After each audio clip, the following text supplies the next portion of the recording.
대학교 초창기 때 제가 아르바이트를 했어요. 근데 그 아르바이트를 했을 때 사장님이 저희 어머니랑 동갑이라서 54년생이었는데 그 나이에 40에 파리에 패션 유학을 갔다가 돌아오셨던 분이거든요. 근데 그분이 하는 대구의 한 카페에서 제가 아르바이트를 했어요. 근데 제가 이탈리아를 너무 좋아하고 에스프레소를 너무 좋아하고 그러니까 그때 사장님이 저한테 무슨 얘기를 했냐면 민주야, 이탈리아에는 커피를 만드는 사람도 직업이야.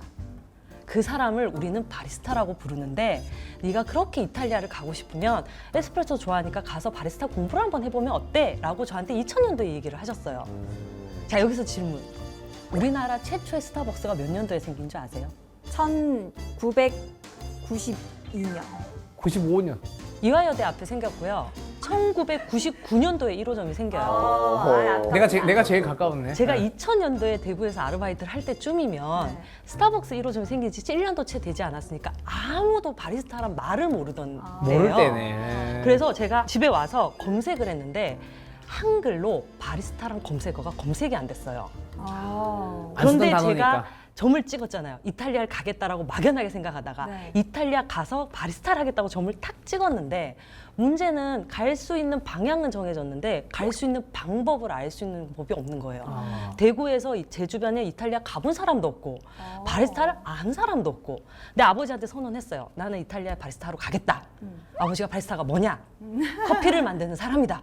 그랬더니 저희 아버지가 커피는 엄마가 잘 타지 않니? 라고 물었거든요. 이걸 아무도 이해를 못하고 막연히 저 혼자 하고 있을 때 제 친구가 저한테 이탈리아에 가이드 뽑는 걸 우연히 봤는데 너가 그렇게 가이드를 하러 가서 돈을 벌고 바리스타 공부를 하면 어때? 라고 조언을 해줘서 제가 가이드를 목적으로 간 게 아니라 가이드를 수단으로서 이탈리아를 선택해서 2006년도 6월에 이탈리아로 제가 갑니다. 그렇게 해서 가이드를 시작을 해요.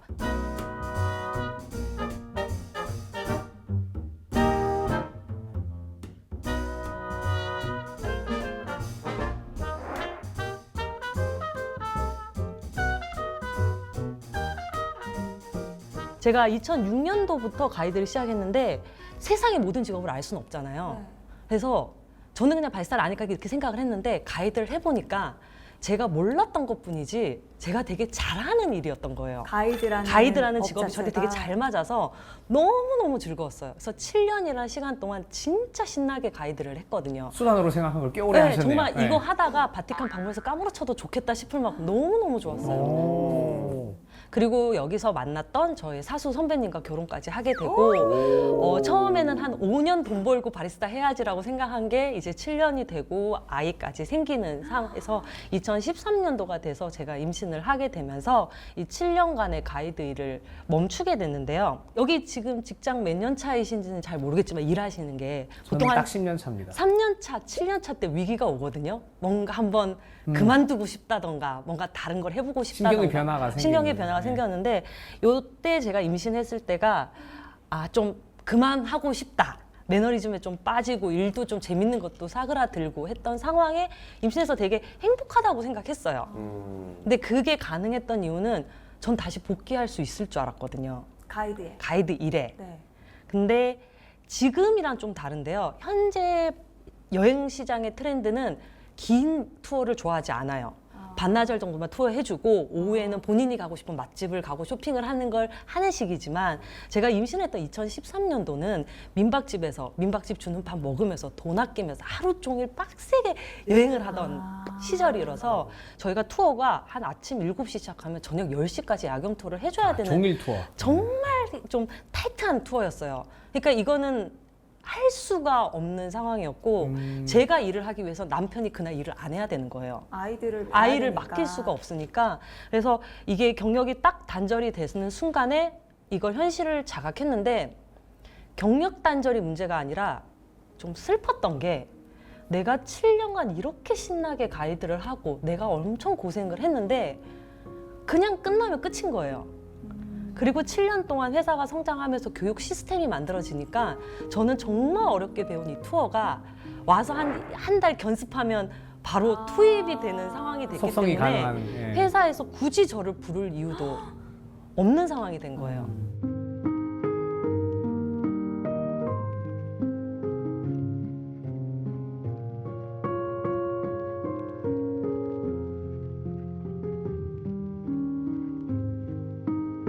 그러면 내가 이 회사 안에서 내가 아직까지 필요한 사람이라는 걸 증명하기 위해선 뭘 해야 되지?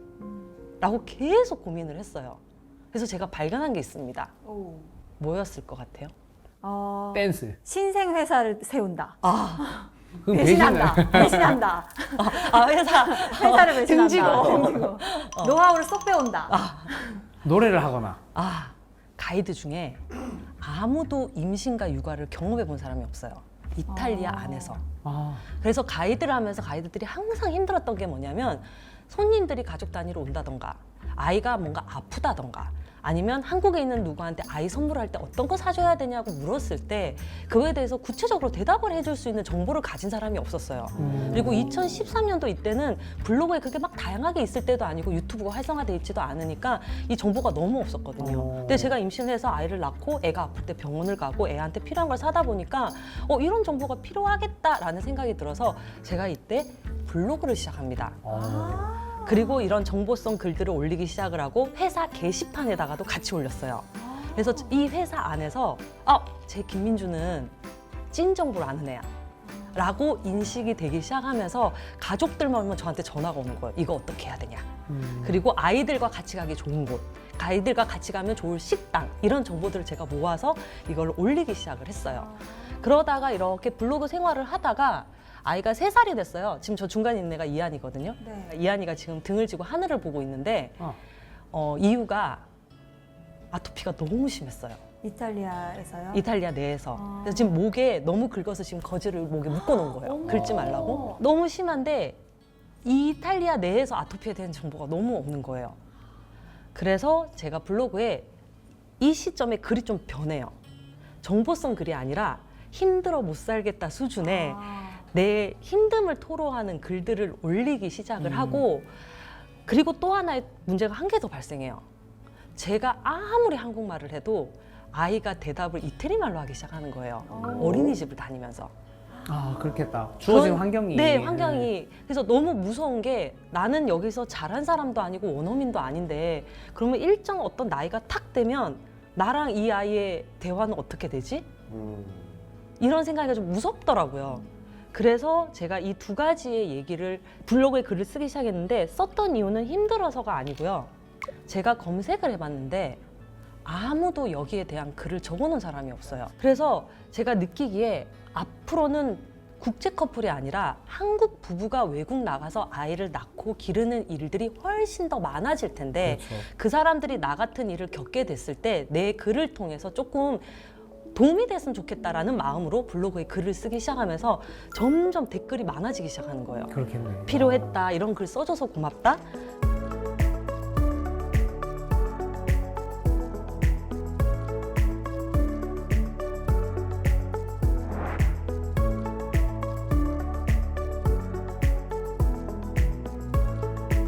근데 그렇게 글을 쓰다가 4년 정도 탁 지나니까 모든 글 쓰는 사람들이 걸리는 병에 걸려요, 제가. 책을 내고 싶으시고요. 맞아요. 네.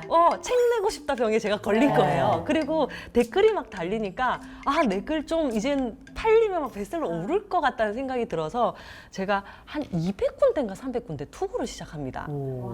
기획을 적었어요. 왜냐하면 이 당시에 육아서가 뭐가 있었냐면 프랑스식 육아, 뭐 덴마크식 육아. 그래서 한국 사람이 쓴 게 아니라 외국에서 쓴 책을 마치 선진 교육법인 것처럼 쓰는 육아서들이 대부분이었거든요. 근데 이게 해외에서 이제 앞으로 다문화나 아니면 국제 커플들도 많아지고 해외에 사는 사람들도 많아지면 이게 경쟁력이 있겠는 거예요. 제가 생각하기에. 그래서 기획안을 써서 막 뿌렸는데 정말 단 한 군데도 답이 안 오는 거예요. 아직 수요를 생각을 못 했던 거죠. 그래서 제가 그러면 가장 정확한 방법은 업계 사람한테 물어보는 거잖아요. 그래서 지인 중에 출판 쪽 관련된 사람을 찾아내서 물어봤어요. 책 내려면 어떻게 해야 되냐. 그랬더니 그분이 저한테 탁 한마디를 해줘요. 너 안 유명하잖아. 너가 생각하기엔 블로그에 사람들이 많이 읽는 것 같지만 그 숫자가 시장에선 많은 숫자가 아니야. 그래서 너를 절대로 사람들이 책을 내주지 않아. 근데 책을 낼 수 있는 방법이 없는 건 아니야. 딱 하나 있어. 책을 한 권을 다 써서 투고해야 돼. 그래서 이게 전체 원고가 다 있으면 읽어보고 이거가 내기까지가 기간이 짧기 때문에 무조건 이게 된다 싶으면 책이 나올 수 있다는 거예요. 이미 완성작을 완성작을 만들어 놓고. 만들어 놓으면. 그리고 2017년도에 다음에서 플랫폼을 하나 만들어요. 브런치라고 하는 작가들을 위한 글 쓰는 플랫폼이 나온 거예요. 브런치는 지금도 많이 쓰잖아요. 네. 근데 제가 완전 초창기 때 여기다 작가 신청을 하고 넣어서 오늘부터 매주 수요일 저는 로마에서 남매 키우기라는 제목으로 글을 연재합니다. 라고 선언을 합니다. 아무도 저한테 의뢰하지 않았고 아무도 저에게 마감을 걸지 않았지만 제가 의뢰하고 제가 글을 쓰고 제가 탈고하고 제가 마감을 독촉하는 역할을 다 하면서 매주 수요일 글을 쓰기 시작을 했고 2019년도 저한테 메일이 하나 옵니다. 계약합시다. 한 출판사에서 연락이 왔고요. 이미 저한테 계약하자고 연락이 왔을 땐 목차부터 기획까지 다 끝내고 저한테 왔었어요. 왜냐하면 브런치에 이미 글이 다 있었기 때문에. 그리고 이틀을 저는 갖춰놨다는 거죠. 네, 사인을 하고 몇 달 뒤에 저는 책이 나옵니다.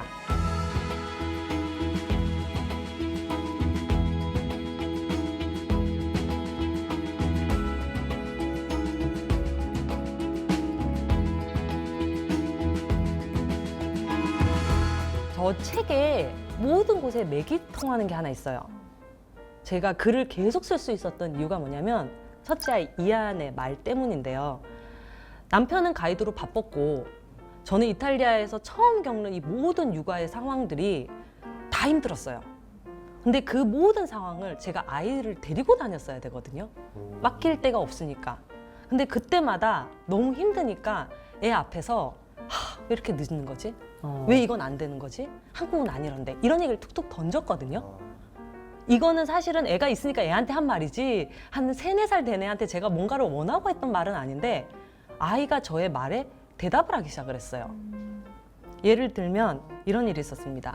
아토피가 너무 심한데 어떤 약을 써도 안 되고 그래서 제가 애 앞에서 울었어요. 나는 도저히 못하겠다. 엄마가 너무 보고 싶다라고.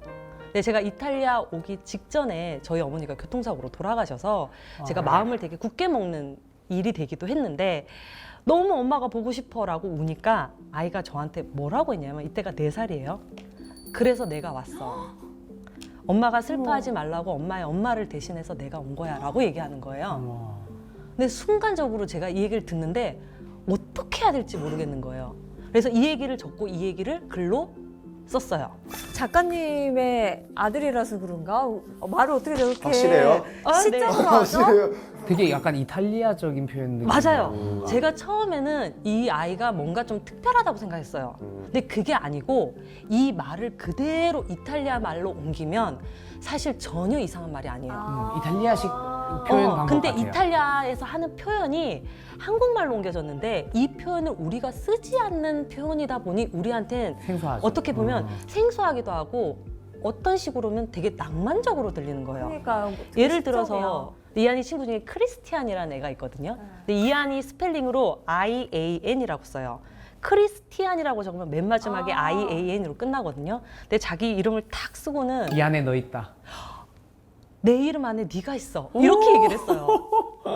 그러니까 이한이가 소름이 돋아. 한국말과 이탈리아 말을 두 개를 쓰면서 한국 정서와 이탈리아 정서가 두 가지를 다 가면서 이 말이 서로 교차가 되면서 이 안에 되게 신기한 표현들이 들어가는데 제가 아이한테 힘들어 죽겠어 라고 이야기를 하면 이 아이가 저한테 던지는 말이 일반적인 한국 사람들의 리액션이 아니라 뭔가 이탈리아 필터를 가지고 저한테 말을 하는 거예요. 그래서 이거는 작년에 이한이랑 저랑 성공과 실패에 대해서 둘이 얘기한 적이 있거든요. 근데 그때 이한이가 저한테 해준 말입니다. 성공과 실패 차이가 뭐야? 라고 제가 물었더니 솔직하게 둘은 별로 차이가 안 날 것 같은데 가위바위보를 했어. 얜 이겼어. 얜 졌어. 그냥 뭘 하는 거잖아. 실패한 사람은 잘했다, 노력했다. 성공한 사람은 잘했다, 이겼다. 그냥 둘 다 잘한 거야. 라고 이야기를 했어요. 그리고 밖에서 무슨 일이 있었는데 너무 화가 난 거예요. 근데 아이가 뭔가 말을 안 들었어.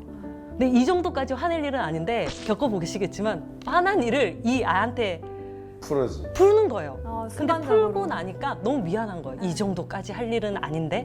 그래서 제가 아이한테 사실 엄마가 너 때문에 화난 게 아니라 이런 일이 있어서 좀 그랬어. 엄마가 좀 심했던 것 같아. 미안해. 라고 했더니 아이가 저한테 엄마 화를 나한테 넘겨주려고 한 거야? 근데 엄마 넘겨줘도 엄마한테 반이 남아. 근데 나한테 넘겨준 걸 내가 또 다른 사람한테 넘겨줘. 그 사람한테 또 넘겨줘. 그러면 다 화나. 그래서 내가 그러면 엄마 화나면 어떻게 해야 돼? 라고 했더니 들어달라고 해. 그러면 그 사람이 자신의 기쁨을 엄마한테 넘겨줄 거야. 라고 이야기를 했어요. 그러니까 이런 식으로 제가 뭔가 이렇게 조금 다르게 생각하게끔 아이가 계속 해주는 걸 느끼면서 글로 이걸 내가 계속 기록해 나가야 되겠다고 생각을 했어요. 이한이가 상담 자격증을 가지고 있나요? 그러면은 네. 작가님이 선장님이 아니고 제가 이한이가 선장이에요. 사실은 제가 선장이에요. 그러면은 죄송한데 여기 이한 선생님 모실게요. 네. 우리 이한 선생님 모셔야 될 것 같아요. 네. 와. 그래서 이 말이 이한이가 가지고 있는 이 말을 내가 기록해 나가는 일이 되게 가치가 있다라는 진짜. 거를 계속 느끼면서 이한이 말 때문에 저는 계속 글을 쓸 수 있었고 브런치를 계속 연재를 했고 그리고 이렇게 해서 로마에 살면 어떨 것 같아라는 제목으로 첫 번째 에세이를 출간하게 됩니다.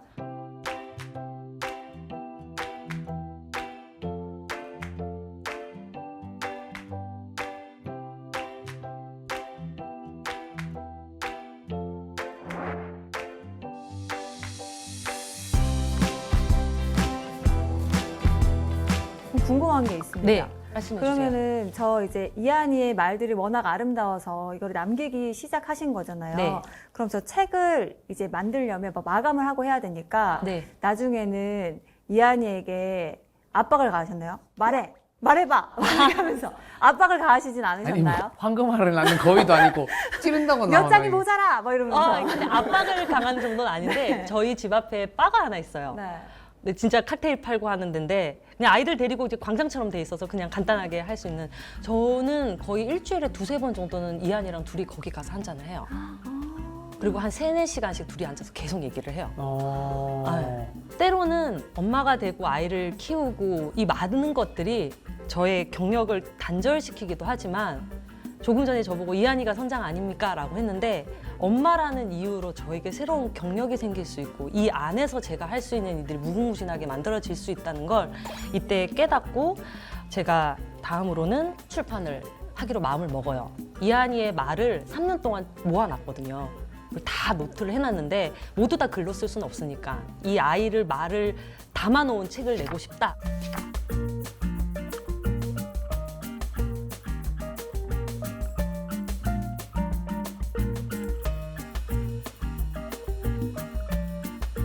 아마 지금 이거를 제가 내면 괜찮을 것 같아요. 숏폼이 유행이니까. 근데 2020년도만 해도 이렇게 짧은 글귀의 책들이 출간될 때가 아니라서 이건 아예 그냥 제가 책을 만들었어요. 오. 그래서 이한이와 이도 저 2명을 다 작가로 올리고 책을 해서 이 책을 파는데 책을 팔아보고 알았습니다. 여기 이렇게 많은 책들이 있지만 책은 정말 돈이 안 되는구나. 그래서 이걸 한 번에 한 권씩 파는 건 돈이 안 되니 이걸 책방에다 한번 입고를 시켜보자 라고 해서 입고를 시키는데 아무리 입고를 시켜도 답이 안 오는 거예요. 그때 한 인스타 지인분이 저한테 DM을 보내요. 여기 책방에다 입고 문의를 해봐라. 근데 듣도 보도 못한 책방들인 거예요. 들어가 봤더니 구독자가 300명. 왜 나한테 이런 곳에다가 책을 입고 하라고 했지? 그분이 저한테 그랬어요. 여기 있는 이 리스트에 있는 책방 주인들이 다 엄마입니다. 그리고 제가 문의를 하니까 입고가 되는 거예요. 오. 그래서 제가 알았어요. 내가 믿고 이 책을 만든 거에 대한 가치는 맞다. 근데 팔리지 않았던 건 안 팔리는 데서 내가 팔고 있어서 그렇구나. 상품은 팔리는 데서 팔아야지 이거는 팔리는구나 라는 걸 깨닫고 사실 이걸 그냥 아이랑 저랑 추억 때문에 만든 책이지만 이 당시에 이게 저한테는 좀 콘텐츠나 마케팅을 보는 시야를 좀 바꿨던 계기 중에 하나예요. 나중에 돼서는 남는 게 뭐 책이라기보다는 어쨌든 그 대화했던 시간들이 네. 엄청 많이 남으실 것 같아요. 그 몇 시간씩 이한이랑 같이 얼굴 마주 보면서 대화했던 그 어린 시절의 그 기억이 책은 사실 나중 문제고 그 기억 자체가 너무 오래오래 남을 것 같아서 많은 방송 보시는 또 부모님들이 부럽다 이렇게 생각하실 수도 있을 것 같아요. 근데 정말 정확하신 게 요즘에는 제가 엄마가 된 이유가 저 아이의 말을 문자로 옮기기 위해서 난 엄마가 된 게 아닐까라는 생각을 할 때가 우와. 있거든요.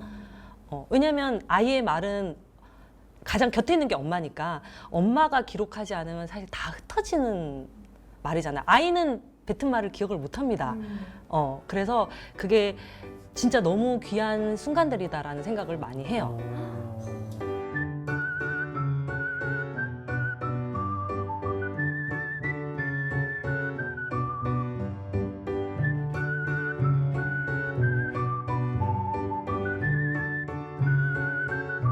그리고 여기까지가 낭만적인 얘기고요. 네. 이제 되게 급변합니다. 여기에 딱 그 왜요? 10년 정도의 시간이 흐른 건데 딱 좋은데 지금. 아, 여기서 딱 끝내야 되는데. 코로나가 터져요.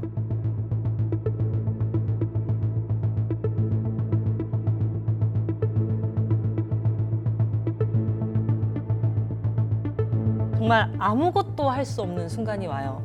처음에는 비행기가 끊겼어요. 나가는 비행기, 들어오는 비행기. 비행기가. 두 번째로는 지역 간 이동이 막혔어요. 근데 세 번째는 어떤 상황까지 됐냐면 집 밖을 못 나가는 상황까지 돼요. 저희는 집 안에서 락다운이라서 3개월이 넘는 시간 동안 집 밖을 나갈 수가 없었어요. 완전 고립이네요. 네, 완전 고립이요. 그래서 창문 밖에서 박수를 쳐서 서로 생존을 느껴야 될 만큼 집을 나갈 수 있는 방법은 3가지밖에 없습니다. 가족 중 한 명이 생필품을 사러 나가던가 실려 나가던가 마지막이 뭘까요? 몰래 나가던가. 개 산책 시키러 나가던가. 계산책. 사람은 못 나가도 걔는 나가야 된다. 그래서 요 3가지 빼고는 할 수가 없어서 안에 있게 됐는데 사실 집안에서 그냥 되게 행복했어요. 아이들과 되게 신나게 지냈어요. 너무너무. 남편은 맨날 바빴으니까. 그런데 문제는 들어오지도 나가지도 못하니까 남편이 가이드를 할 수가 없는 거예요. 그리고 아까 얘기했죠. 책 파는 건 돈이 안 된다고. 이건 돈이 되지 않았고. 그래서 남편이랑 저랑 아무도 오지 않고 아무도 나갈 수 없으면 그러면 우리는 다른 걸 생각해야 되나? 근데 우린 가이드밖에 할 줄 아는 게 없는데 그러면 할 수 있는 곳으로 사람을 옮겨보자 라고 해서 저희가 시작한 게 유튜브입니다. 나도 개 키우기 시작했다. 개를 키우고 나가려고. 이미 애 2개로 과부하가 됐기 때문에 그렇게 해서 유튜브를 시작을 했고 저희는 영상을 편집해서 올리는 유튜브를 생각한 게 아니라 이걸로 투어를 하고 싶었어요. 라이브 투어를. 그래서 우선은 구독자가 돼야지 어느 정도 여기서 수익을 얻을 수 있으니까 그냥 죽이 되든 밥이 되든 매일 라이브를 했어요. 오늘 이탈리아 상황은 어떻고 그러다가 뭐 옛날 가이드 했던 얘기도 하고 여행한 얘기도 하고 그러면서 저희가 유튜브를 시작을 하고 사실 이 코로나가 너무 힘든데 이거 덕분에 저희 시야가 진짜 이렇게 해서 이렇게 열린 것 같아요. 제가 키워보면서 느끼는 게 한국에서 교육을 한 번도 겪어본 적 없으니까 왜 우린 여기 사는가에 대해서 요즘 좀 이해가 좀 안 되는 것 같아요. 이제 밖으로 나갈 수 있는 상황이 됐을 때 남편이 카메라를 들고 나가서 로마를 랜선 투어를 하기 시작을 한 거예요. 와우. 콜로세움은 여기고 여기는 여기고 이렇게 해서 제가 그걸로 수익을 얻어서 생활을 할 수 있는 상황들이 쭉 이어지기 시작을 했어요. 저희가 구독자가 그렇게 생각하면 되게 많았을 것 같지만 사실 한 3,000명 정도가 되는 상황이었는데 유튜브를 하다가 남편이랑 저랑 딱 같이 떠오른 생각이 하나 있어요. 남편의 꿈이 하나 있었어요. 캠핑카를 타고 이탈리아 여행해 보는 거였거든요. 근데 상황이 안 돼서 그냥 잊고 살았어요. 근데 코로나가 탁 돼서 아무도 못 와. 아이들은 학교를 안 가. 이탈리아 내에는 로마 제국 이래 가장 사람이 없는 상황이 됐어. 그리고 지역 간 이동이 가능해진 첫날 남편이랑 저랑 유튜브에서 번 돈 모아서 캠핑카 떠나자. 그렇게 해서 저희가 떠나면서 아이들한테 해준 얘기가 있어요. 아무것도 할 수 없다는 건 뭐든 해도 된다는 거야. 우린 이제 뭐든 할 거야. 캠핑카 타자. 그래서 이탈리아 최남단을 15박 16일로 저희가 캠핑카 여행을 했고 재밌겠다. 그렇게 끝나고 돌아온 캠핑카 영상을 제가 편집해서 시리즈로 올렸어요. 유튜브에. 근데 조회수가 한 300, 400뷰? 그랬는데 저한테 연락이 온 거예요. 방송국에서. 직업을 소개해주는 프로그램이었는데 그 프로그램에서 저희한테 랜선 투어 가이드 직업을 소개하고 싶다라고 연락이 와서 저희가 방송에 출연을 합니다. 이게 생각보다 반응이 좋아서 2회분으로 나갔어요. 근데 1회분에 저희가 나왔던 방송이 한 15분 정도였나? 근데 15분 방송을 시작하고 딱 끝났더니 3,000명이었던 유튜브가 15분 만에 13,000명이 돼 있는 거예요. 그 15분 동안 구독이 된 거예요. 그리고 이 방송을 한 출판사에서 봅니다. 아버지라면 아실 텐데 학습 만학의 전설 같은 만화가 하나 있어요. 마법 천자문이라고. 마법 천장. 그 마법 천자문을 만들었던 출판사에서 저한테 연락이 와서 로마 가족을 주제로 이탈리아의 현실적인 일상을 소개하는 학습 만화를 만들고 싶습니다. 라고 해서 저희가 만화책 주인공이 돼서 시리즈 만화가 나온 거예요. 근데 제가 봤을 땐 현실적으로 너무 안 알려진 유튜브인데, 그래서 출판사랑 방송국에다 물었어요. 왜 우리를 선택했냐? 그랬더니 다른 유튜브도 많았는데 저희만 유일했대요. 이걸 왜 시작했는지 영상을 올린 사람이 저희가 유일했대요.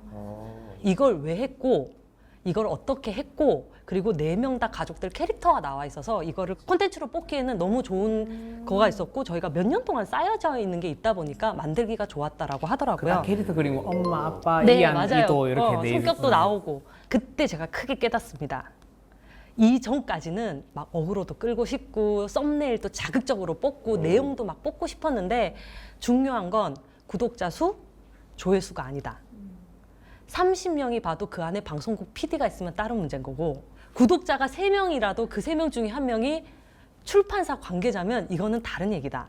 그러면 결국은 내가 해야 되는 거는 많은 거에 노출시키는 게 아니라 내가 무엇을 말하고 싶은지에 대해서 뚜렷하게 보여주는 게 훨씬 더 중요하겠다는 생각을 하면서 제가 로마 가족이라는 컨텐츠에 조금 더 모습들을 완성시켜 나가요.